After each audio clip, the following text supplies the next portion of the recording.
Imagine someone who understands you completely. Someone you don't have to explain yourself to. You don't have to find the right words. You don't have to hide what you feel. Somehow this person simply knows you. There's only one problem. You've never met them. Maybe they don't even exist. What if the person who understands you best is someone who exists only in your dreams? In 1866, a 22-year-old French poet wrote about exactly that. His name was Paul Verlaine, and the poem was called Mon rêve familier. Je fais souvent ce rêve étrange et pénétrant d'une femme inconnue et que j'aime, et qui m'aime, et qui n'est chaque fois ni tout à fait la même, ni tout à fait une autre, et m'aime et me comprend. Car elle me comprend et mon cœur transparent. Pour elle seule, hélas, cesse d'être un problème. Pour elle seule et les moiteurs de mon front blême, elle seule les sait rafraîchir en pleurant. Est-elle brune, blonde ou rousse? Je l'ignore. Son nom? Je me souviens qu'il est doux et sonore, comme ceux des aimés que la vie exila. Son regard est pareil au regard des statues, et pour sa voix, lointaine et calme et grave, elle a l'inflexion des voix chères qui se sont tues. So, who is she? At first the answer seems simple. Verlaine is dreaming about a woman. He loves her. She loves him. And most importantly, she understands him. But then Verlaine tries to describe her, and something very strange begins to happen. The more Verlaine tries to tell us who this woman is, the less we seem to know her. We don't know her face. We don't know her name. We don't even know if she looks the same from one dream to another. And yet, she knows him perfectly. But he barely knows her. And to understand why that matters, we need to meet the young man who dreamed of her. Today, Paul Verlaine is one of the great names of French poetry. And when we talk about him, we often talk about the complicated man he became, the scandals, the suffering, the turbulent life, the poète maudit. But that's not quite the Verlaine we're meeting here. When Poèmes Saturniens, his first collection, appeared in 1866, Verlaine was only 22. He was a very young poet, and already his poetry was filled with melancholy. Even the title of the collection tells us something. Poèmes Saturniens, Saturnian poems. For centuries, Saturn had been associated with the melancholic temperament, the introspective, sombre person inclined towards sadness. And Verlaine places Mon rêve familier in a section of the book with an even clearer title, Melancholia. So perhaps this isn't simply a romantic poem about a beautiful woman. Perhaps something darker is happening inside this dream.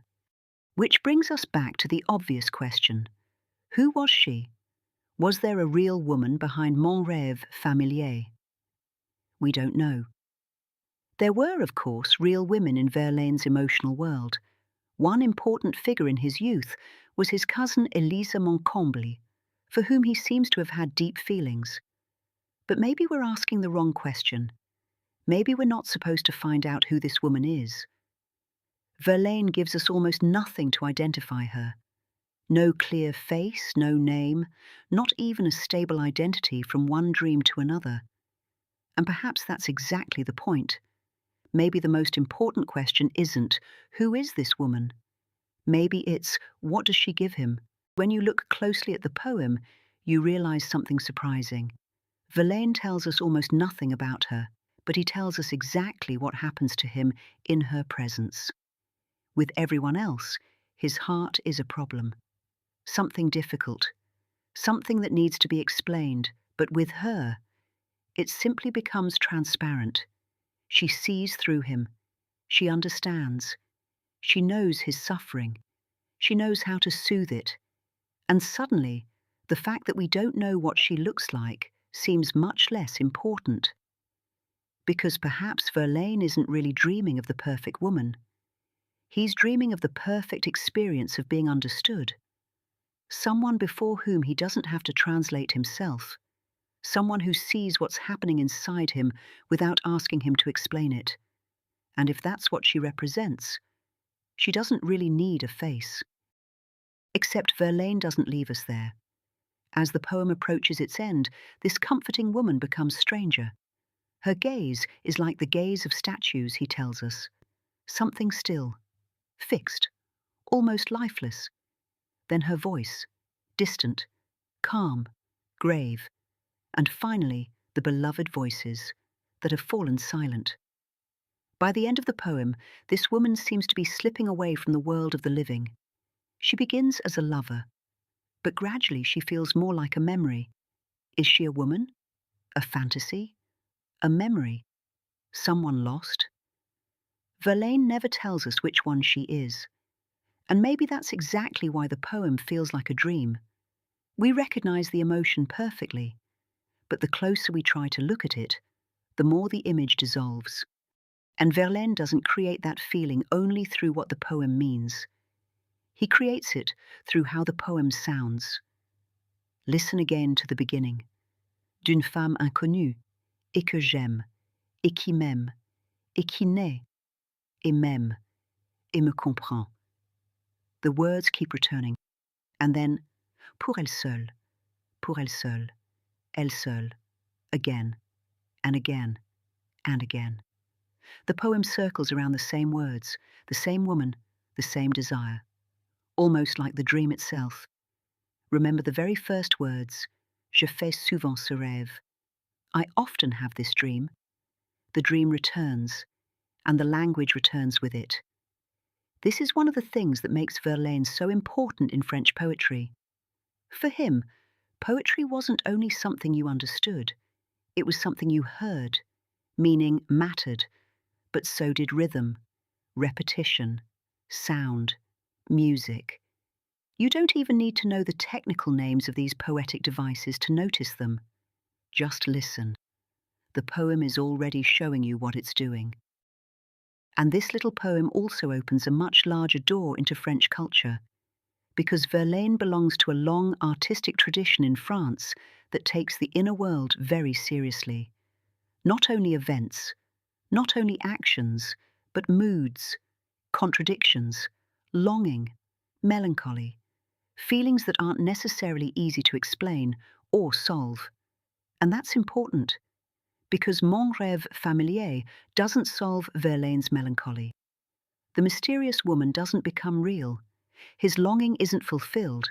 His sadness isn't defeated. Instead, he gives it form. He takes something vague and painful inside himself and turns it into rhythm, images, language, beauty.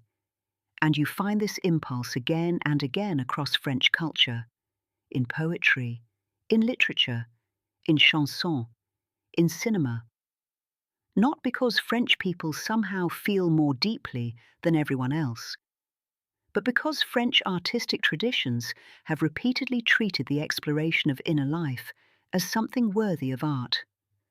Melancholy doesn't always need an answer. Sometimes it becomes the work itself. Beneath the 19th century, beneath Verlaine, beneath the statues, the melancholy, the rhythm and the dream, there is something incredibly simple. The desire to meet someone who understands you completely, someone before whom your heart isn't complicated, someone before whom it becomes transparent. We still don't know who the woman in Verlaine's dream was. Maybe nobody ever did. Maybe Verlaine didn't either. But more than 150 years later, it's difficult not to recognize what he was looking for, to be understood without having to explain yourself. And maybe that's why this strange dream still feels so familiar.